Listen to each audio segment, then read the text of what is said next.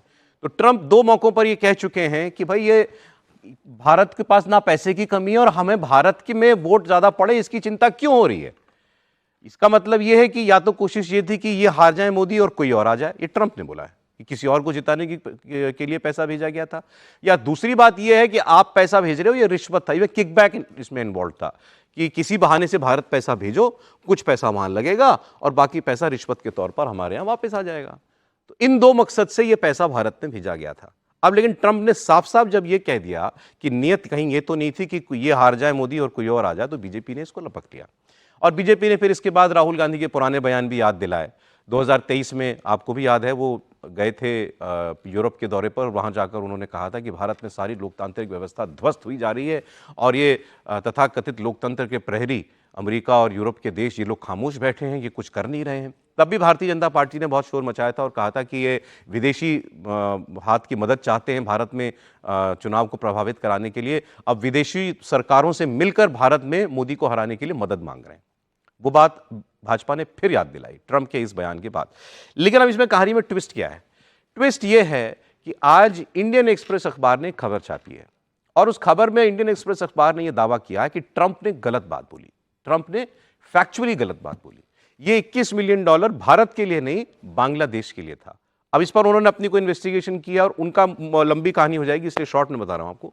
उनकी खबर का आधार यह है कि कोई भी पैसा चलता है अगर किसी प्रोग्राम के लिए, तो उसके साथ कोई यूनिक नंबर अटैच हो जाता है कि भाई ये आईडी से आईडी होती है, तो एक आईडी अटैच हो जाती है, तो वो आईडी जो है उस पैसे के लिए वो मैच होती है बांग्लादेश में जो प्रोग्राम चलाए गए। फिर उन्होंने अपनी खबर में ये लिखा है कि हमने बहुत सारे ऐसे लोगों से बात की जो बांग्लादेश में उस पैसे से चलने वाले प्रोग्राम के तहत काम करते थे, तो उनकी स्टोरी का बेसिस ये है। अब कांग्रेस को मौका मिला, अब कांग्रेस ने कहा हम तो पहले ही कर दे, ट्रंप बकवास करते हैं, झूठ बोलते हैं ट्रंप, और अब तो ये खुलासा हो गया है। अब बाकी और लोग भी विपक्ष के आ गए इसमें कि भाई ये the joke is on us, Priyanka Chaturvedi ने लिखा, हम हास्य के पात्र बन गए, हंसी के पात्र बन गए दुनिया के सामने, हम अपनी विपक्ष को कटघरे में खड़ा कर रहे हैं और हमने फैक्चुअल चेक ही नहीं किया। ये कहानी है दोस्तों, और इस पर मैं आपको सीधे पहले रविशंकर प्रसाद जी ने कल जो आरोप लगाया था वो सुना रहा हूं, कांग्रेस का जवाब सुना रहा हूं, फिर मैं आपको ट्रंप के वो बयान सुनाऊंगा जो उन्होंने दिए 2 बार। $21 बिलियन भारत के चुनाव को, वोटर टर्नआउट को प्रभावित करने के लिए दिया जा रहा था, ये डोनाल्ड ट्रंप ने कंफर्म किया है। हम ये चिंता उठाते थे पहले से भी, और आपको याद होगा राहुल गांधी विदेश में जाके कहा करते थे कि लोकतांत्रिक देश भारत में लोकतंत्र पर जो खतरा है उसको लेकर चिंता नहीं करते, याद होगा। विदेश में राहुल गांधी का ये बहुत कई बार कमेंट है, उस पर हम लोगों ने प्रतिक्रिया भी दी है, लेकिन आज लिंक को जोड़ने के लिए हम राहुल गांधी का भी वक्तव्य आपको सुना रहे हैं। बाहर में राहुल गांधी रोना रो रहे थे कि बाकी बड़े लोकतंत्र भारत में लोकतंत्र पर हमले की चिंता क्यों नहीं करते, हमको उसके लड़ना पड़ रहा है। तो विदेश में भारत के लोकतंत्र को कमजोर करने का षड्यंत्र कर रहे थे और राहुल गांधी अपील कर रहे थे कि बड़े लोकतांत्रिक देश भारत के लोकतंत्र को सफल करने में मदद करें, मतलब राहुल गांधी को जिताने में मदद करें। उनको वोट नहीं मिलता, हार जाते हैं बार बार। और आज अमेरिका के राष्ट्रपति डोनाल्ड ट्रंप ने कंफर्म किया है कि $21 मिलियन का असिस्टेंस था जिसको मैंने कैंसिल किया है। ये देश के लिए शर्म की बात है जो कांग्रेस पार्टी ने किया है। एक ट्वीट है, जब अमेरिका के राष्ट्रपति जी ने कह दिया तो उनसे बेहतर जानकारी तो किसी को हो नहीं सकती, पहली बात। दूसरी, DOGE, department of government efficiency, ये बहुत इंपॉर्टेंट बात मैं आपके समक्ष रख रहा हूं क्योंकि मुझे पता है गांधी परिवार के चाटुकार भ्रम की राजनीति करने में बहुत आगे हैं और फैला रहे हैं कि ऐसा नहीं वैसा नहीं, चोर की दाढ़ी में तिनका। तो ये ट्वीट दिखाता हूं मैं आपको, और जिसमें क्या लिखा है, तमाम ऐसी संस्थाएं और देश जहां पे हस्तक्षेप हुआ, और उसमें एक लाइन लिखी है, including $22 million for inclusive and participatory political process in Moldova, जिससे हमें कोई लेना देना नहीं, लेकिन दूसरा, and $21 million for voter turnout in India. It's a verified handle जो गवर्नमेंट एजेंसियों को मिलता है एक्स पे। $21 मिलियन ये वहां की जो मिनिस्ट्री है वो कह रही है। ट्रंप साहब कब क्या बोलेंगे कहना मुश्किल है, और मैं समझता हूं कि ये भी एक ऐसा मुद्दा है जो कोई छिपा हुआ नहीं है। ये सब लोग जानते हैं, कोई ऐसा हो कि चोरी छुपे से कोई पैसा लाके दिया हो, यहाँ ऐसा तो है नहीं।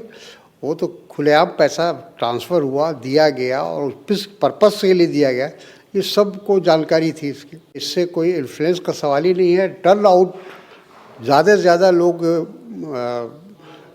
चुनाव में हिस्सा लें, इलेक्शन में हिस्सा लें, ये उनका उस ऑर्गेनाइजेशन का ये मकसद है। ये सिर्फ इंडिया में ऐसा किया था उन्होंने, ऐसा नहीं है। जहाँ भी डेमोक्रेसी है वहाँ उनका एक योजना थी कि सभी जगह वोटर्स टर्नआउट बढ़े, सभी जगह ऐसा उन्होंने किया।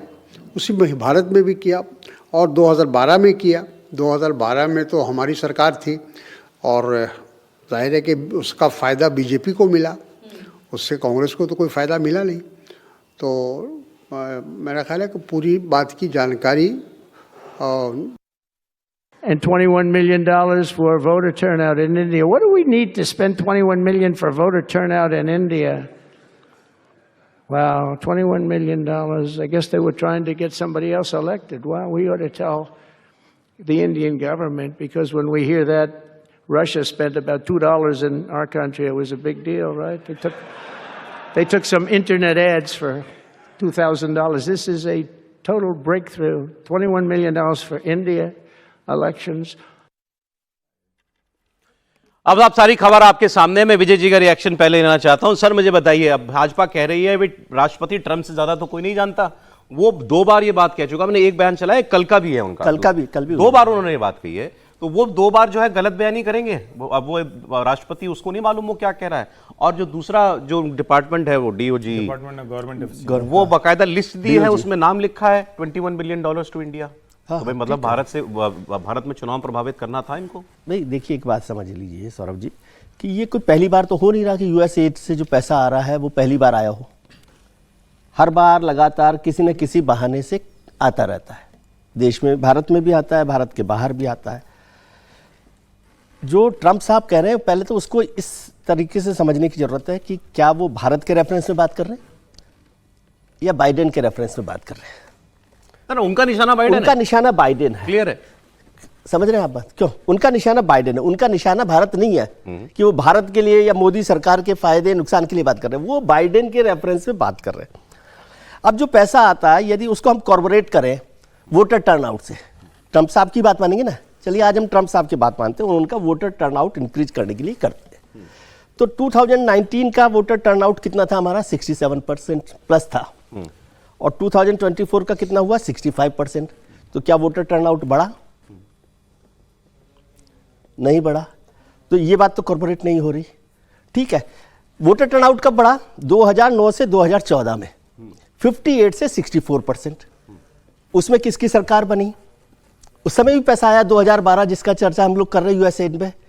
तो उस समय किसकी सरकार बनी? सर माफी साहब, दो बात कह रहा हूं। पैसा आया जिस मकसद से, पहली बात तो उसमें इस्तेमाल हुआ कि नहीं हुआ, ये भी तो आरोप का हिस्सा अभी तो है। ये, हाँ वो तो है। पैसा आया किस लिए था? ये वाकई में जेन्युइनली वोटर अवेयरनेस बढ़ाने के लिए था या किसी जरिए से इस सरकार या मोदी के खिलाफ दुर्भावना पैदा करने के लिए था? आरोप भाजपा ये लगा रही है। दो बातें हम एक साथ नहीं कर सकते। मैं तो आपको केवल बीजेपी का एलिगेशन बता रहा हूं। मैं बीजेपी के एलिगेशन पर ही बात कर रहा हूं, और ये इसमें कोई बहुत छुपी हुई बात नहीं है कि अमेरिका इस तरह से अस्थिरता पैदा करने के लिए लगातार कुछ मदद कुछ संगठनों को, एनजीओज को करते रहते हैं।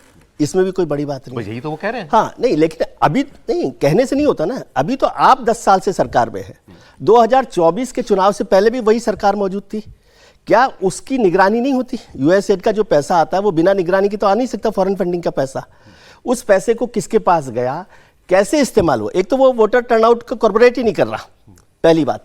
दूसरी बात, क्या सरकार उस पर निगरानी किए हुए थी कि नहीं थी? सरकार ने सवाल किया कि आप आ गया तो कैसे आ गया, तुमने कैसे आ गया, और उसको क्या इस्तेमाल किया गया? क्या सरकार इस पर सहमत है कि भाई वो इस्तेमाल किया? पॉलिटिकल आरोप और उसकी जवाब की है। कांग्रेस पार्टी भी यही कह रही है, आ गया तो तुमने कैसे आने दिया? देखिए, सबसे पहले तो ये कि थोड़ा कॉन्टेक्स्ट में समझेंगे तो ठीक रहेगा, क्योंकि भाजपा कांग्रेस हो गया है तो बात समझ में नहीं आ रही है। कुछ खेड़ा साहब कुछ बात कर देते हैं, सुप्रिया कुछ बात कर देती हैं, इधर से भाजपा की तरफ से गौरव भाटिया कुछ बता रहे हैं। मूल बात क्या है? मूल बात यह है कि भारत को अस्थिर करने की साजिश है। जब आप भारत को अस्थिर करने की साजिश समझेंगे, चूंकि सरकार अभी नरेंद्र मोदी की है, भारतीय जनता पार्टी की, तो भारत की सरकार कौन सी है? नरेंद्र मोदी की सरकार है। नरेंद्र मोदी किस पार्टी के नेता हैं? भाजपा के। इसलिए यह सारा मसला हो रहा है। अब इसको जरा समझिए, अगर कांग्रेस की भी इस तरह की अच्छी सरकार होती, 10 साल लगातार सत्ता में है, तो अमेरिका यही कोशिश कर रहा होता, और तब भी वो अस्थिर करने की कोशिश कर रहा होता। नंबर एक, ये देश के लोगों के लिए जानना जरूरी है, क्योंकि पार्टियों की मारामारी में छप जाए। दूसरा, जब डिपार्टमेंट ऑफ गवर्नमेंट एफिशिएंसी कह रहा है, उसकी 16 फरवरी की पोस्ट है कि $21 मिलियन दिया, और उसकी जो पूरी लिस्ट है ना, उसमें एक और जगह है $468 मिलियन, वो अलग अलग देशों के लिए है। यानी इसका मतलब ये सिर्फ भारत नहीं, ऐसी और जगह किया होगा। तो ढाका वाला नंबर जो इंडियन एक्सप्रेस ने किया है, हालांकि ऐसी स्टोरी करने का मुझे आज तक समझ में नहीं आता कि ये स्टोरी कौन करवाता है, क्योंकि वो सारे लाभार्थी इंडियन एक्सप्रेस के पास पहुंच गए और ये स्टोरी हो गई। ये भी थोड़ा सा समझिए इसको। ये बांग्लादेश के लाभार्थी, अरे मैं इसीलिए तो कह रहा हूं, जहां बांग्लादेश जो है आदमी वहां एक दूसरे से मिल नहीं पा रहा, जिस तरह का हाल है, उसमें इंडियन एक्सप्रेस को वो लाभार्थी मिल गए। तो बढ़िया प्लांट, मतलब ठीक है, अच्छी स्टोरी है, लोग करते हैं। आपको क्रेडिबिलिटी पर डाउट है? पूरी तरह से डाउट है। मैंने उसको पढ़ा, एक भी कोई उसमें नहीं, सिर्फ इस तरह से हवाई बातचीत है। और दुर्भाग्यपूर्ण है कि उसको लेके देश के सारे पत्रकार टूट पड़े, कह रहे देखा ये तो कह रहे थे। अरे भाई, यूएस प्रेसिडेंट बोल रहा है, हम उसको सुनेंगे या किसी एक अखबार ने कोई रिपोर्ट जिसमें कोई तथ्य नहीं, कोई तर्क नहीं, उसको सुनेंगे? अब उससे आगे की बात, राहुल गांधी ने क्या ये जाकर नहीं कहा कि भारत में लोकतंत्र खत्म हो गया है? अमेरिका यूनियन के देश में खबर है। क्या जॉर्ज सोरोस ने म्यूनिक ग्लोबल सिक्योरिटी कॉन्फ्रेंस में पेरिस में ये नहीं कहा कि हम नरेंद्र मोदी का लोकतंत्र नहीं है, नरेंद्र मोदी डेमोक्रेटिक लीडर नहीं, हमें उन्हें खत्म करना है, हम इतने मिलियन डॉलर प्लेज कर रहे हैं? क्या राहुल गांधी की जो भारत जोड़ो यात्रा थी उसमें उत्तर दक्षिण का भेद करने की कोशिश नहीं की गई? क्या राहुल गांधी सिर्फ जाति भेद कराने की कोशिश नहीं कर रहे? इसलिए मैं कह रहा हूं, ये दोनों जुड़ते कैसे हैं? राहुल गांधी के बयान और पैसा कैसे जुड़ता है? मैं अभी बता रहा हूं। और मोदी सरकार को हटाना, देश को अस्थिर करना कैसे होता है? वोटर टर्नआउट वोटर टर्नआउट नहीं है, ये वोटर एनार्की के लिए पैसा दिया गया था। और जब हम कहते हैं कि होम मिनिस्ट्री कुछ कर नहीं रही है, तो अभी तो आपने वो अय्यर साहब के परिवार का कौन सा, उनकी बेटी या कौन किस थिंक टैंक में है, तो चिल्लाने लगे थे क्यों रोक दिया पैसा। अभी इतने शेल कंपनियों को बंद किया गया, अभी तो ये कहा गया कि भैया इस पे नहीं खर्च कर सकते हो। अच्छा 30% से यहाँ के हिसाब से आप केवल पॉलिटिक्स के हिसाब से सोचिए, ये तो फिर भी बहुत बड़ी बात है। हमारे तो छोटी छोटी बातों पर आरोप लगा दिए जाते हैं। अगर आप भारतीय जनता पार्टी हैं और अमेरिका का राष्ट्रपति कैटेगोरिकली जो स्टेटमेंट, जरा मैं कोट कर रहा हूं क्योंकि वो दूसरा बयान मैं आपको नहीं सुना पाया था, आई एम कोटिंग इट। वो ट्रंप ने कहा, why do we need to spend $20 million on voter turnout in India? I guess they were trying to get somebody else elected. We have got to tell the Indian government this is a total breakthrough. अब जब America का राष्ट्रपति कहता है, इसका मतलब आप किसी और को जिताना चाहते थे, तो यहां तो भाजपा लपकेगी ना उस बात को। नहीं, आप फैक्ट चेक करो। इस पर तो बात कह ही नहीं रहे ना कि अमेरिका ये कोशिश करता ही रहता है लगातार, इसमें कोई बात ही नहीं है, ये तो बात कह ही रहे ना। लेकिन इसको आप कॉर्पोरेट राष्ट्रपति जब सीधे सीधे कह रहा है, मैं फिर कह रहा हूं पॉलिटिकल एलिगेशन की बात है। अमेरिका का राष्ट्रपति कह रहा है मेरे देश का पैसा गया था और अब मोदी की जगह किसी और को जिताने के लिए। इसलिए कह रहा हूं कि ट्रंप के रेफरेंस भारत नहीं है, ट्रंप के रेफरेंस बाइडेन है। उसको आप दोनों तरीके से, फिर आपको मैं फिर इसको आप 2012 से जोड़िए। 2012 में पैसा आया, 2014 में सरकार बदल गई, तो क्या वो सरकार उसको हटाने के लिए थी? इसीलिए मैं कह रहा हूं कि वो तो लगातार कोशिश करते हैं, उनका मसला है देश को अस्थिर रखना। सर देखिए, मैं इस पे बड़ा स्पष्ट हूं, ये कोशिश तो केजीबी, CIA सब लोग करते हैं। सर समय चला जाएगा, हमारे देश का लोकतंत्र मजबूत है। सर मुझे लगता है अगर अमेरिका के राष्ट्रपति अगर 2 बार ये बात बोल रहे हैं $21 मिलियन को लेकर, तो इसे बहुत गंभीरता से लेने की जरूरत है। और ये पैसा वोटर टर्नआउट का उन्होंने कहा है, तो ये कई दूसरे माध्यमों में भी तो पैसा खर्च हुआ होगा। तिस्ता सीतलवाड़ जैसे जो लोग हैं, उनके भी तो ये पैसा मिला है ना उनकी संस्थाओं को, कि किस तरीके से मोदी की छवि खराब करना है, किस तरह से गुजरात की सरकार की छवि करना है। इस तरह की संस्थाओं को जो पैसा हुआ है, वो इसी तरह का पैसा इस्तेमाल हुआ है। ये कोई जरूरी नहीं कि अगर वोटर टर्नआउट के लिए कहा है तो वो सिर्फ उसी के लिए क्या होगा। उसकी आड़ में वो सरकार की छवि खराब करने के लिए, दूसरे एनजीओ को देने के लिए, कोई खालिस्तान मूवमेंट को सपोर्ट करने के लिए भी तो गया होगा पैसा। अब बात करते हैं दिल्ली की। दिल्ली को कल सरकार भी मिल गई और नई मुख्यमंत्री भी मिल गई और कैबिनेट की बैठक भी हो गई, यमुना की आरती भी हो गई। और उसके बाद प्रेस कॉन्फ्रेंस करके रेखा गुप्ता जी ने बताया कि हमने अपनी पहली कैबिनेट की बैठक में 2 महत्वपूर्ण फैसले कर लिए हैं। और पहला फैसला किया गया है, आयुष्मान भारत योजना दिल्ली में लागू होगी। ये वो योजना है जिसके तहत देश भर में 5 लाख रुपए का हेल्थ इंश्योरेंस मिलता है, स्वास्थ्य बीमा मिलता है। केंद्र सरकार की योजना है। ये दिल्ली और बंगाल, इन 2 राज्यों को छोड़कर के पूरे हिंदुस्तान में लागू है। इन दोनों राज्यों की सरकारों ने अब तक इसको लागू नहीं किया था, पॉलिटिकल रीजंस इसके पीछे बताए जाते थे। और अब उन्होंने कहा कि ये लागू होगा। और सिर्फ वही 5 लाख नहीं, दिल्ली की सरकार इसको टॉप अप करेगी और 5 लाख, 10 लाख का। मतलब दिल्ली में 10 लाख रुपए का, जो भी इसके लिए लोग एलिजिबल होंगे, उनको 10 लाख रुपए का हेल्थ बीमा मिलेगा, स्वास्थ्य बीमा मिलेगा। बड़ी सुविधा होगी लोगों के लिए, एक ये। और दूसरा, उन्होंने कहा कि हम पहले विधानसभा सत्र में CAG की रिपोर्ट, जो पिछले 2-3 साल से नहीं रखी गई है, उसमें 14 घोटालों का जिक्र है, वो पहले विधानसभा सत्र में रख देंगे। लोगों को पता चल जाएगा कि केजरीवाल सरकार में किन किन जगहों पर कितना घोटाला किया गया। और ये इलेक्शन में एक बड़ा इशू भी बनाया था भारतीय जनता पार्टी ने। ये 2 बातें हुई, लेकिन इस पर आतिशी जी का रिएक्शन आया। आतिशी जी ने कहा कि पहले तो इन्होंने अपने पार्टी अध्यक्ष को झूठा करार दे दिया और ये भी बता दिया कि मोदी जी की गारंटी का कोई मतलब नहीं है, क्योंकि फैसला तो पहली कैबिनेट में करना था महिलाओं को 2500 रुपया देने वाला। वो क्यों नहीं किया? वादा किया था पहली कैबिनेट में हम फैसला करेंगे, वो फैसला क्यों रोका गया है, ये सवाल उन्होंने उठाया है। और वो ये भी कह रही हैं कि उन्होंने CAG पर फिर सफाई भी दी अपनी तरफ से कि ये कोई बहुत बड़ा मामला नहीं है, हम तो स्पीकर को रिपोर्ट दे चुके थे। स्पीकर को रिपोर्ट दे रही थी तो फिर वो आज तक पता क्यों नहीं चला उसमें है क्या। 2 बनाते हैं, तो पहले इसी की बात कर लेते हैं, फिर मैं आपको पंजाब की खबर बताऊंगा। वहां पर पंजाब के लोगों को यहां से मनीष सिसोदिया का जाकर वहां स्कूलों का दौरा करना क्यों अच्छा नहीं लग रहा है। लेकिन पहले दिल्ली की बात। ये वो लोग हैं जिन्होंने सालों राज किया, जिनके कार्यकाल में न जाने भ्रष्टाचार के कितने ही मुद्दे हुए।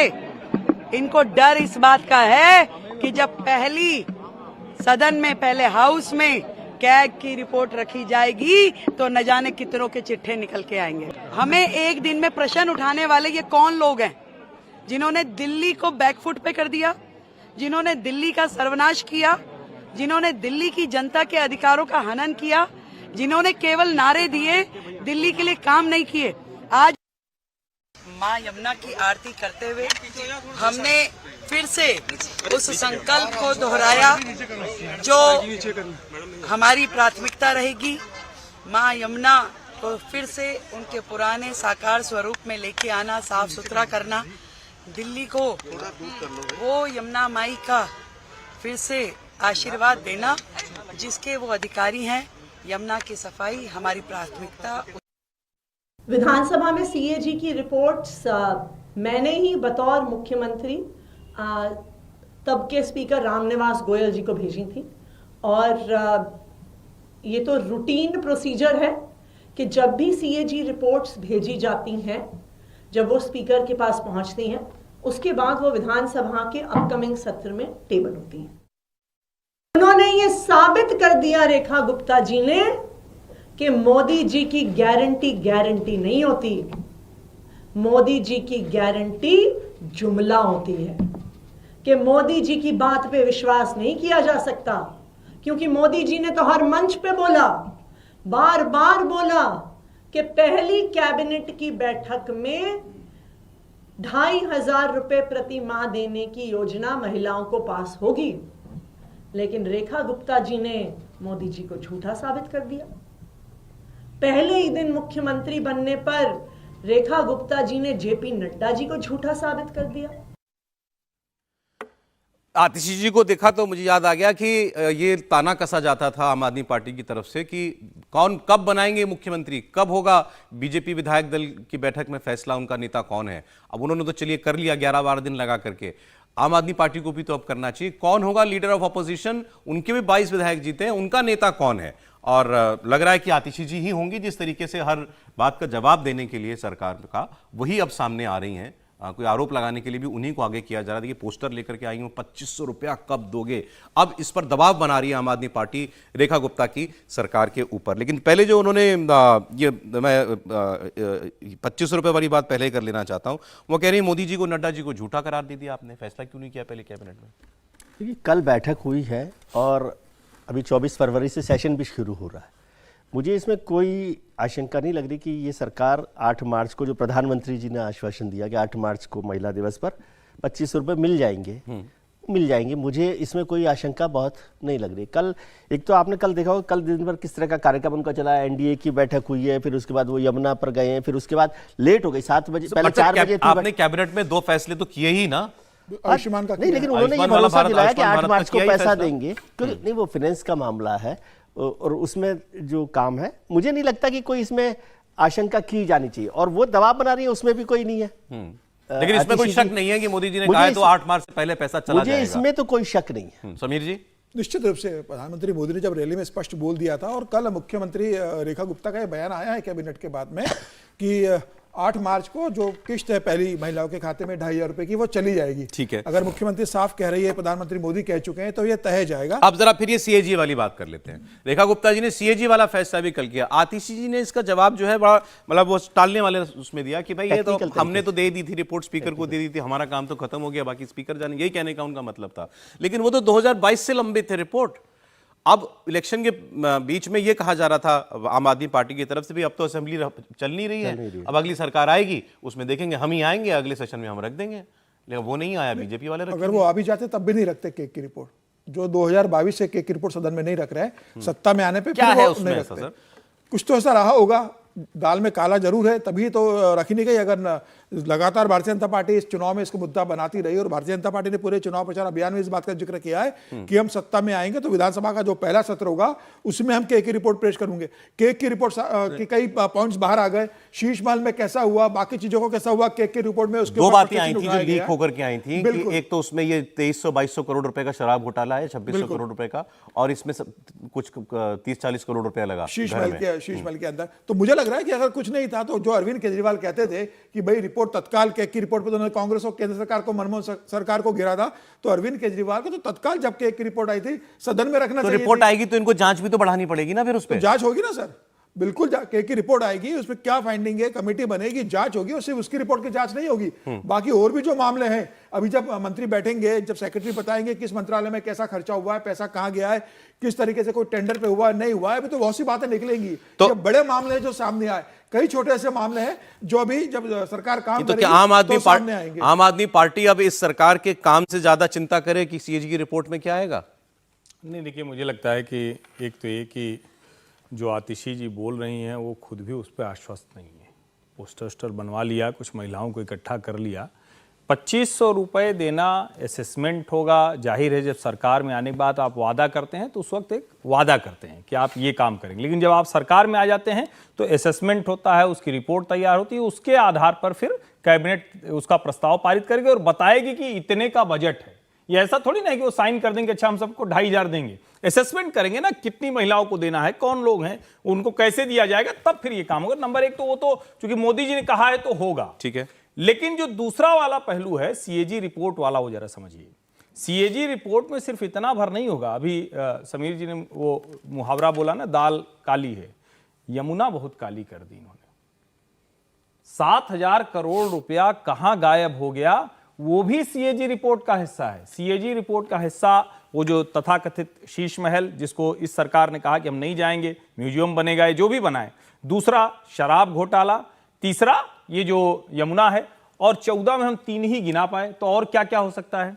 जिस मोहल्ला क्लिनिक को ये अपने ताज की तरह बनाकर घूम रहे थे, उसमें दवा और जिस तरह से उसके इंफ्रास्ट्रक्चर पर जो खर्च किया गया, नकली मरीज वहां आए, उसकी एक रिपोर्ट है। जल बोर्ड, दिल्ली जल बोर्ड की एक रिपोर्ट है। मनीष सिसोदिया के कार्यकाल में जो विद्यालय थे उनको जो रेनोवेट किया गया, क्लासरूम उसकी एक रिपोर्ट है, क्लास रिपोर्ट। 22,000 क्लासरूम। 7-8 रिपोर्ट तो हम लोग गिना ले गए। अब जब ये सारी की सारी फाइंडिंग आएंगी तो आप सोचिए 14 रिपोर्ट, 14 रिपोर्ट क्या होगा आगे। मतलब केजरीवाल जी का केस ही लड़ते रह जाएंगे, इसलिए तो जेल अभिषेक मनु संघवी घर गए। जेल जाएंगे तो जेल से लड़ेंगे ना, बाहर से कैसे लड़ेंगे? नहीं यार, आप सर्टन है कि यही है आश्रम का आगे? अच्छा, इसके अलावा और क्या हो सकता है भाई? ठीक है, वो वीआईपी हैं, थोड़ा सा उनको जमानत भी मिल जाती है, लेकिन फिर भी कहीं तो कानून काम करेगा ना। हम लोग तो आम लोग हैं, सोचेंगे कानून काम करेगा। और उसके लिहाज से मुझे नहीं लगता कि अरविंद केजरीवाल के जेल जाने में बहुत ज्यादा समय। मैं इसलिए कह रहा हूं कि एक मसला नहीं है, उनके विरुद्ध बहुत मसले हैं। उनके मनीष सिसोदिया और सत्येंद्र जैन, इन तीनों के लिए जेल जाने के लिए वो दरवाजा वो मतलब खोले बैठा हुआ है, कब आए तो हम इनको। अब ये चर्चा चल रही है बार बार कि इसमें ये भी फैक्टर है कि लीगल प्रॉब्लम्स उनकी बहुत बढ़ सकती हैं, बढ़ेंगी ही। और अब पैसा कौन देगा? नहीं, इसलिए तो अभिषेक जी अभी पंजाब है उनके पास, पंजाब की बात मैं करता हूं। लेकिन दूसरा कि भैया उनको अब किसी तरह, अब कोई और देश में ना लोकसभा चुनाव हो ना विधानसभा चुनाव, वो हार गए। एक ही रास्ता है कि आप राज्यसभा जाओ, कुछ तो आपके पास होना चाहिए। अरविंद केजरीवाल केवल ऐसे तो नहीं हो सकते, तो राज्यसभा जाएं किसी जरिए से कि राज्यसभा जाए।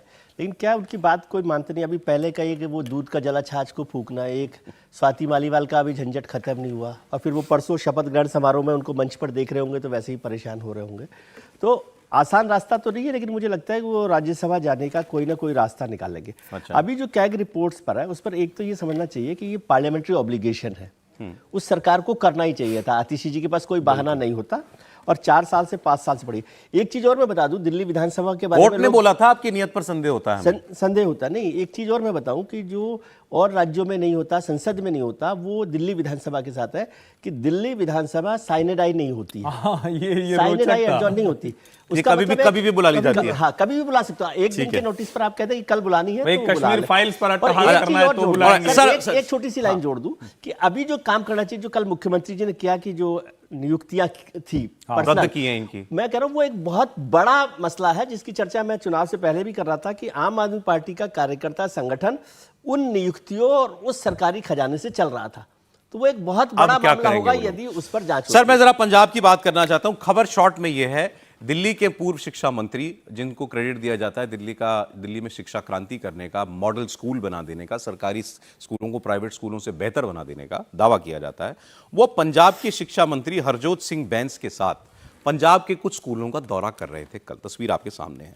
ये तरन तारण में स्कूल ऑफ एमिनेंस में गए, नुर्दी के सरकारी एलिमेंट्री स्कूल में गए, इसके बाद ये दलेके के सरकारी हाई स्कूल गए, तरन तारण के वलीपुर में एक सरकारी एलिमेंट्री स्कूल गए, मिडिल स्कूल का भी दौरा किया हो गया। अब वहां की टीचर्स एसोसिएशन ने इस पर एतराज किया है कि यहां की शिक्षा हम देखेंगे, हमें दिल्ली के लोग नहीं चाहिए बाहर के, यहाँ हम पंजाबी बोलते हैं, हमारी संस्कृति विरासत कुछ और है, हम उस सब के हिसाब से अपने बच्चों को पढ़ाते हैं, हमें दिल्ली का मॉडल लागू करने की जरूरत नहीं है। यहाँ पे ये हस्तक्षेप है, ये बंद होना चाहिए। और कांग्रेस पार्टी ने इस पर ऑफिशियली अपना एक स्टेटमेंट जारी करते हुए कहा कि अगर ऐसा ही है तो फिर पंजाब के शिक्षा मंत्री को बर्खास्त करो और सिसोदिया जी को बना दो दिल्ली यहाँ पंजाब का शिक्षा मंत्री। कांग्रेस के अध्यक्ष अमरिंदर राजा बडिंग के बाद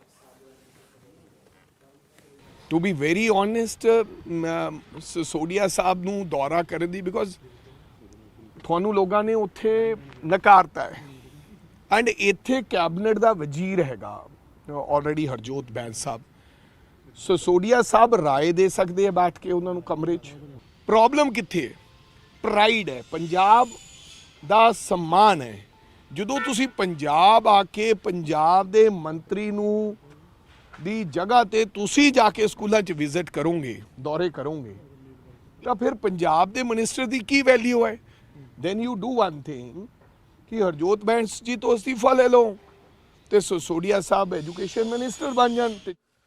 तो देखा आपने, कांग्रेस ने इसको सीधे पंजाब के सम्मान के साथ जोड़ दिया है कि कैसे बर्दाश्त करेगा कोई पंजाबी की दिल्ली का मंत्री, पूर्व मंत्री आकर के यहाँ करेगा, हमें बताएगा क्या पढ़ाना है। ये अपनी सुरक्षा में अपने राजनीतिक भविष्य के चौपट होते अब पंजाब को चौपट करना चाह रहे हैं।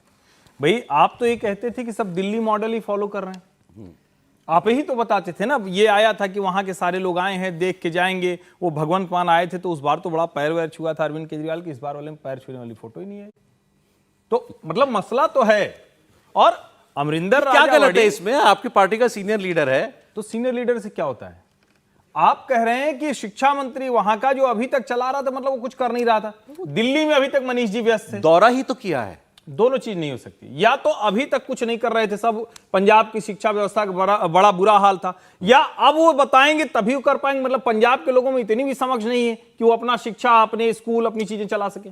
तो ये करके आप आम आदमी पार्टी अपना ही नुकसान कर रही है, बचना चाहिए इससे। आपकी नुकसान नहीं कर रही है, मैं फिर कह रहा हूं, आम आदमी पार्टी से आम आदमी पंजाब बनने में ज्यादा समय नहीं लगेगा। सर, मनीष सिसोदिया से स्कूल का दौरा नहीं करने गए थे। मनीष सिसोदिया ने वहां के जो प्रदेश अध्यक्ष अमन अरोड़ा, उनसे ये भी कहा था कि स्कूल का दौरा करूंगा, उसके बाद में मैं संगठन की बैठक लेता हूं।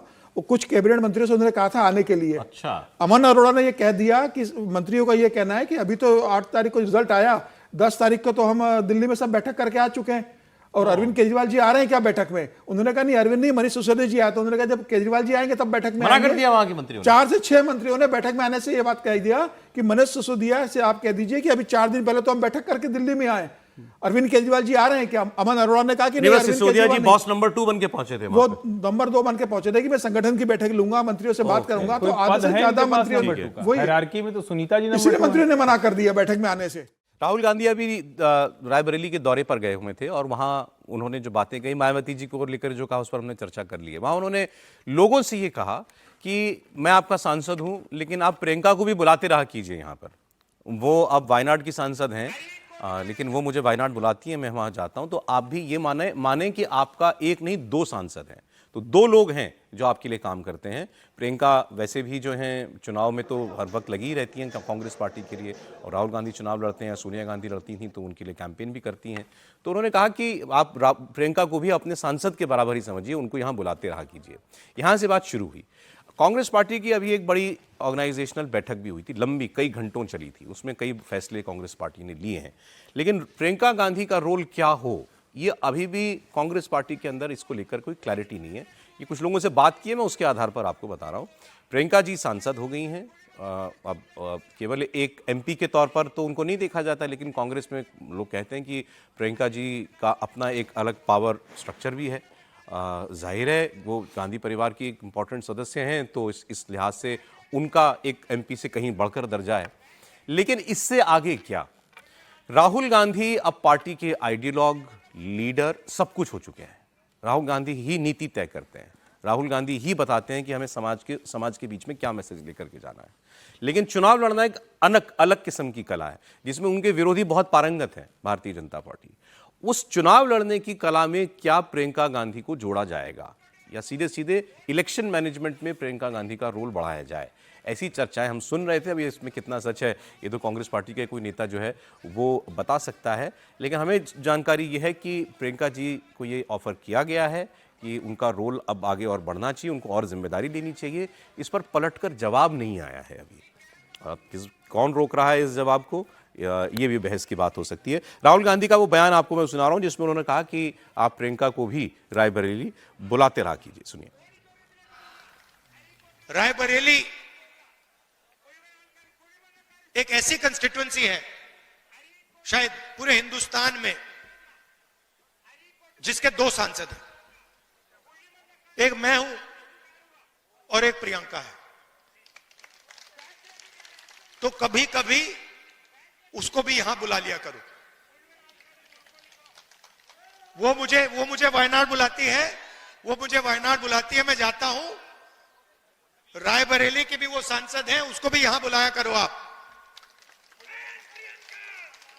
अब उससे हर्षवर्धन जी भी कहने लगे, अरे भाई ये तो पुरानी बहस है। पुराना नहीं, इसमें नया है। एक तो नया इसमें ये है कि वाकई में कांग्रेस पार्टी चाह रही है अब, मतलब कांग्रेस पार्टी मतलब टॉप ऑर्गेनाइजेशन के जो टॉप लोग हैं, वो, मैं राहुल गांधी की बात नहीं कर रहा हूं, वो चाहते हैं कि प्रियंका गांधी का रोल बढ़ाया जाए इसमें। लेकिन ये फैसला परिवार को करना है और परिवार में राहुल जी हैं, सोनिया जी हैं और प्रियंका जी हैं। पलट के जवाब नहीं आ रहा है। समीर जी देखिए सौरभ जी, यही कांग्रेस का दुर्भाग्य है कि गांधी परिवार से वो आगे नहीं निकल रहा। सोनिया गांधी अध्यक्ष रहेंगी, सोनिया नहीं रहेगी तो राहुल गांधी बनेंगे। जब राहुल गांधी कहते हैं कि मैं किसी भी हालत में अध्यक्ष नहीं बनूंगा, तो फिर खड़गे जी को बना दिया जाता है। और ये प्रियंका गांधी तो ऐसा तो नहीं कि पहली बार चुनाव लड़वाने जा रही है, लड़की हुई लड़ सकती है। उत्तर प्रदेश में तो प्रियंका गांधी गई थी ना चुनाव लड़ने, इंचार्ज बनाया था इनको ज्योतिरादित्य सिंधिया के साथ। प्रियंका गांधी इंचार्ज सही आपकी, लेकिन फिर वो क्या हुआ था, उस पर सस्टेन नहीं किया ना कांग्रेस पार्टी ने या प्रियंका जी ने ही। अब बात है कि आप एक ऐसी टीम का, ऐसे यूनिट का हिस्सा हो जिसको आप लीड कर रहे हो और वो हर चुनाव में उसकी जिम्मेदारी हो। किसी पोस्ट की जरूरत है, जनरल सेक्रेटरी महासचिव है, वो जिस राज्य में चाहे वो चुनाव लड़वा सकती है। प्रभार तो है नहीं उनके पास, प्रभारी बन के गई थी, उनके पास कोई प्रभार नहीं है इस वक्त। उत्तर प्रदेश का जब प्रभार था तो प्रियंका गांधी ने क्या किया, राहुल गांधी अमेठी से हार गए, सिर्फ सोनिया गांधी एक सीट मिली। तो जब आपको जिम्मेदारी दी और जब आपके पास कोई दूसरा काम नहीं था, आपको जब कहा कि भाई आप और ज्योतिरादित्य सिंधिया उत्तर प्रदेश में कांग्रेस के लिए काम कीजिए, उस समय कांग्रेस ने कैसा प्रदर्शन किया। तो मुझे ऐसा लगता है कि अब ये मान लेना कि भाई प्रियंका गांधी चुनाव लड़वाएगी, राहुल गांधी दार्शनिक बन जाएंगे, पार्टी के एडवाइजर बन जाएंगे, मल्लिकार्जुन खड़गे को ज्ञान सही इस्तेमाल किया, दार्शनिक ही है बिल्कुल। अब वैसी भूमिका में आ रहे हैं वो, पार्टी में क्या और नेता नहीं है आपके पास शानदार चुनाव लड़वाना। इसीलिए तो क्या नहीं तो क्या प्रियंका गांधी खुद चाहती हैं और उनकी पार्टी में और लोग चाहते हैं कि वो एक किस्म से सुपर प्रेसिडेंट बन जाए, एक ऐसा रोल में आ जाए वो।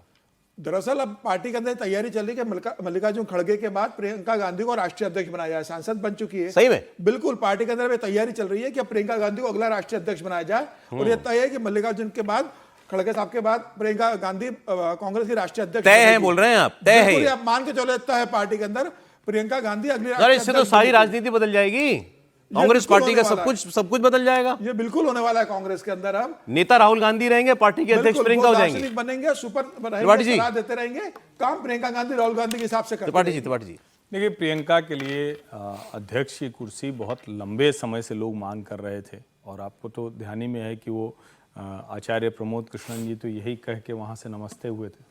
बहुत बड़ा वर्ग है जो प्रियंका के साथ सहानुभूति रखता है। बहुत लोगों को लगता है कि भाई राहुल गांधी कितना भी हम कोशिश कर लें, लेकिन 20 साल 25 साल बहुत होते हैं राजनीति में। लेकिन वो ये लोग भूल जाते हैं कि प्रियंका को भी जितने काम दिए गए वो आधे अधूरे मन से प्रियंका ने किए। ऐसा नहीं है जो समीर जी ने जिक्र किया उत्तर प्रदेश का, वो सब सामने ही हमारे।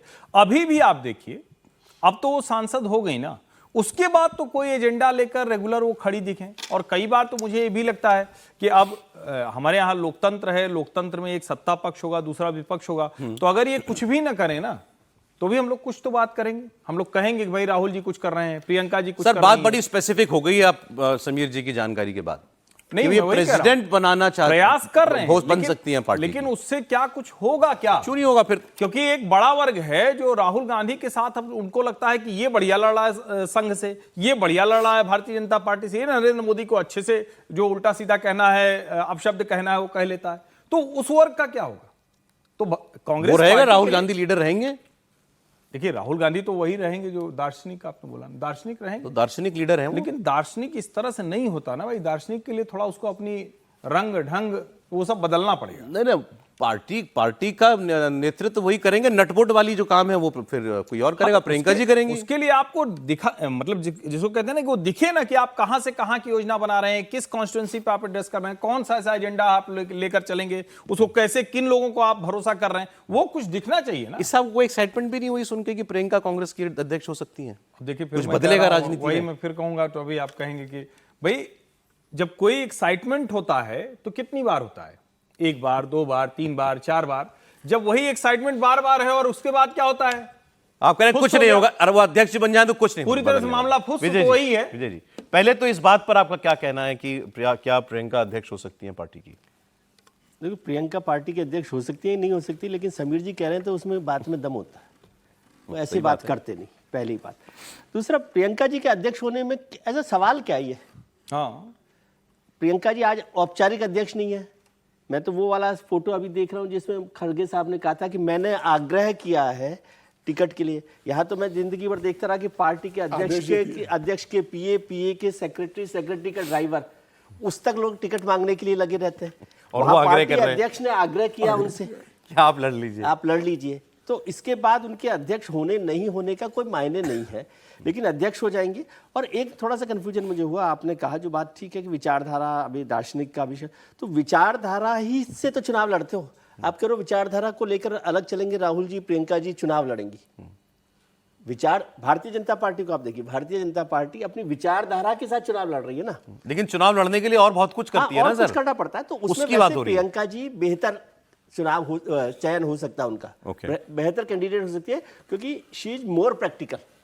वो पार्टी में राहुल गांधी इम्प्रैक्टिकल है? नहीं, राहुल गांधी जो अपनी सोचते हैं उस पर अड़ते हैं, राजनीति अड़ने से नहीं चलती ना। प्रियंका गांधी उसमें स्पेस देने की कोशिश करती हैं, वो लगातार कोशिश करती रही हैं, और मुझे लगता है कि वो उसमें ज़्यादा मददगार हो सकती है। हालांकि अभी तक का अनुभव ये नहीं रहा, फिर से वही बात होगी कि जो पॉलिटिक्स में और लाइफ में ट्रिपल सी इंपॉर्टेंट होता है कि कमिटमेंट हो, कन्विक्शन और कंटिन्यूटी हो, वो गांधी परिवार में नहीं दिखाई देती। लेकिन आपने कहा कि भाई प्रियंका अध्यक्ष हो ही जाएं अगर औपचारिक तौर पर भी, तो ये ऐसा विचार नहीं है जिस पर जो कि बिल्कुल ऐसा लगे कि नामुमकिन जैसा कोई विचार नहीं है। लेकिन यदि पूरा चुनाव मशीन प्रियंका जी देखेंगी तो शायद। अब मुझे ये बता दीजिए भाई, ये मुमकिन है कि नहीं, या नामुमकिन है कि राहुल जी कुंभ जाएंगे? सीरियस सवाल है, क्या ये मुमकिन है कि राहुल जी कुंभ जाएंगे? अब क्या करने जाएंगे? राहुल जी से पूछ लिया गया, सुनिए जवाब सुनिए। राहुल जी से सवाल हुआ, ये पूछिए, देखिए। राहुल जी महाकुंभ जाएंगे? नमस्कार। राहुल जी महाकुंभ? राहुल जी महाकुंभ जाएंगे? नमस्कार। राहुल जी महाकुंभ? सवाल था राहुल जी महाकुंभ जाएंगे और जवाब था नमस्कार। नहीं, वो वही है। क्या मतलब हुआ इसका? मैंने एक दिन पहले भी कहा था कि हिंदू संस्कार का ये सारा मसला है। नेहरू जी और इंदिरा जी तक कितना भी हो, हिंदू संस्कार था। उसके बाद आप मुझे देख के बता दीजिए कब सहज भाव में हिंदू प्रतीक, हिंदू मंदिर, हिंदू आस्था, हिंदू पर्व के साथ ही लोग चल पाए। और नहाने को नहा सकते हैं, इसमें कोई बात थोड़ी ना, नहाना तो सामान्य बात है, कुंभ में जाना दोनों का अंतर है भाई। मैं सीधा पूछ रहा हूं, ये जवाब क्या बताता है? यही बताता है कि हाँ या ना, कि कुंभ के नाम से असहज हो जाते हैं। मतलब जाना तो अलग बात है, नहाना एक चीज होती है ना, कुंभ में जाना उस विचार से ये सहमत नहीं है, उससे असहज है। सवाल से राहुल गांधी पीछा छुड़ा नहीं पाएंगे। कुंभ चला जाएगा अभी, तब तक तो लोग पूछेंगे ही ना जहां भी जाएंगे। भाई हम वहां रायबरेली में किसी रिपोर्टर को मौका मिला, उसने पूछ ही लिया।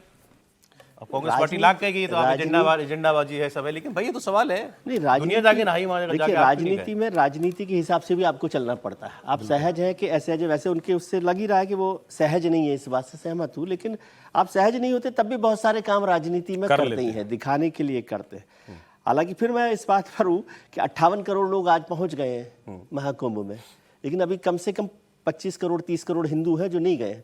तो अब हम मेरे ख्याल से ये बात नहीं, लेकिन राहुल गांधी इसलिए मैं कह रहा हूँ कि राजनीति में उनको जाना चाहिए प्रतीक। जब आप इतने बड़े पब्लिक फिगर हैं, हाँ, इसीलिए मैं कह रहा हूँ कि आप पार्टी के सब कुछ है, तो फिर तो आपसे तो अपेक्षा होगी। और मैं कह रहा हूँ कि इससे उन्हीं का फायदा हो रहा है, कांग्रेस पार्टी का। जाते तो फायदा ही होता, नुकसान नहीं होता। बिल्कुल। अब एक खबर, ये भी एक इंपॉर्टेंट खबर है देश की, इस पर थोड़ी बात हो जाए। एक विवाद चल रहा है तमिलनाडु और केंद्र सरकार के बीच में शिक्षा नीति को लेकर के। इसमें स्टालिन साहब जो वहाँ पे अध्यक्ष हैं, उन्होंने मुख्यमंत्री उन्होंने चिट्ठी भी लिखी है प्रधानमंत्री को कि एक तो ये पॉलिसी के तहत न्यू एजुकेशन पॉलिसी 2020 में आई थी, इसके तहत हमारा पैसा बनता है कुछ हज़ार करोड़ रुपया, वो हमको दीजिए, और दूसरा हम पर ये दबाव ना बनाइए कि हम कोई और भाषा अपने बच्चों को सिखाएं। है क्या नेशनल एजुकेशन पॉलिसी के तहत ये प्रस्ताव है, ये प्रस्ताव क्या मैंडेटरी है जहां भी ये लागू होगी कि आप 3 भाषाएं बच्चों को सिखाएंगे। 3 भाषा, एक मातृभाषा होगी, एक अंग्रेजी होगी और एक कोई और भाषा जो वो सीखना चाहे। तमिलनाडु के अंदर 2 लैंग्वेज पॉलिसी चलती है। 2 लैंग्वेज पॉलिसी बड़ी क्लियर है कि वहां पर छात्र जो है वो तमिल सीखेगा और अंग्रेजी सीखेगा। अब ये अगर वहां लागू होगी तब उनको 3 भाषाएं सिखानी पड़ेंगी जो वो नहीं पढ़ाना चाहते। वो कहते हैं इसके बहाने आप हम पर हिंदी थोप रहे हैं। सरकार ये कहती है कि हम कोई लैंग्वेज नहीं थोप रहे आप पर। बच्चा अगर कोई लैंग्वेज चूज, और उसमें कोई ये नहीं है कि हिंदी ही पढ़ानी है, उसमें कोई भी भाषा आप सिखा सकते हैं। तो अगर बच्चा कोई 3rd लैंग्वेज कोई भी पिक करता है, किसी भी और राज्य की भाषा पिक करता है, तो इसमें हर्ज क्या है? इससे तो राष्ट्रीय एकता, नेशनल इंटीग्रेशन बढ़ेगा। ये सरकार का तर्क है। इस पर धर्मेंद्र प्रधान जी जो शिक्षा मंत्री हैं, उनका रिएक्शन भी है, सुन लीजिए। Social media I came to know Honorable Chief Minister of Tamil Nadu, Mr. N.K. Stalin, has written a letter to Honorable Prime Minister of India, Sri Narendra Modi ji. He has written the letter not in a good spirit. He has mentioned few imaginary concerns through that letters, and his letter is full of political motivation, and looking into his own political convenience, he has written that letter. अब मुझे बताइए साहब, इसमें कौन गलत है? इसमें सही गलत की बात है सीधे। त्रिपाठी जी बोलिए, शॉर्ट में आप तीनों का रिएक्शन चाहूंगा। एक तो एक इसका मतलब है कि इतना डरते हैं कि अगर हिंदी बच्चा पढ़ने लगेगा तो हिंदी बोलेगा। इतना डर किस बात का भाई? आप क्लियर कर दीजिए ना, हिंदी उसमें क्या मैंडेटरी है? हिंदी मैंडेटरी थी, बाद में उसको ऑप्शनल किया गया। लेकिन मेरा तो ये प्रश्न है कि अगर हिंदी, अंग्रेजी और एक स्थानीय भाषा, मातृभाषा वो कही जा रही है, तो इसमें क्या दिक्कत है? और अगर हिंदी की जगह आपको लगता है तो आप तमिल के साथ और कोई भाषा एक ले लो, इसमें भी कोई दिक्कत नहीं। मुझे तो याद है कि पहले भी ये होता था कि आप पीएचडी करते थे तो आप एक कोई और भारतीय भाषा सीखते थे। ये तो अच्छी चीजें थी, लेकिन 1965-66 से जो विरोध शुरू हुआ, ये आज तक उसी तरह से जाने कितना पानी बह गया। और उसके बावजूद जो है, जैसे वो कावेरी का विवाद, जल का विवाद नहीं सुलझा पाते, वैसे इन्होंने ये कर रखा है। ये विशुद्ध तमाशा है। अपनी राजनीति खत्म होने का डर है। तमिलनाडु के लोगों को हिंदी से कोई न समस्या थी, न है और न होगी। विजय जी देखिए, एक बात समझनी चाहिए कि एजुकेशन को समझिए, संविधान में क्या था। पहले एजुकेशन स्टेट सब्जेक्ट था, फिर 1976 में 42nd अमेंडमेंट किया गया और उसको कॉन्करेंट लिस्ट में डाल दिया। तो कॉन्करेंट लिस्ट का मतलब स्टेट भी बना सकती है कानून, केंद्र सरकार भी बना सकती है। 3 लैंग्वेज फॉर्मूले पर गांधी को याद करना चाहिए। गांधी ने कहा कि 3 लैंग्वेज फॉर्मूला सबसे बेहतर है। और ये जो अर्जी ने जिक्र किया, हिंदी विरोध आंदोलन तमिलनाडु में बहुत लंबे समय तक चलता रहा। लेकिन जब तमिलनाडु को हिंदुस्तान से अलग हिस्सा नहीं ना, तमिलनाडु के सारे लोग व्यापार के लिए, काम के लिए, नौकरी के लिए, दिल्ली में आज जितने IAS ऑफिसर्स हैं वो बैठे हुए हैं ना, तो उनका हिंदी सीखना जरूरी है। लेकिन इसके लिए ये विरोध क्यों चल रहा है कि क्या उत्तर भारत में सरकारों ने 3 लैंग्वेज फार्मूले को अडॉप्ट किया है, उसमें आप कोई ना कोई साउथ इंडियन लैंग्वेज को कंपलसरी कर दें तो थोड़ा सा एक माहौल कंपलसरी कुछ भी नहीं किया है।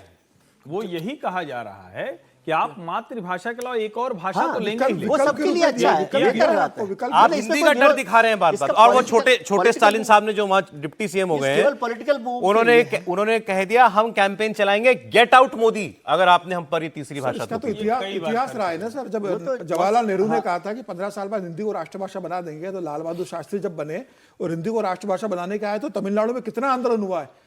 तमिलनाडु पूरा बंद हुआ, लोग मारे गए, और उसके बाद में ये किया गया कि हिंदी नहीं। देश की लीक से अलग क्यों जाना चाहते हैं?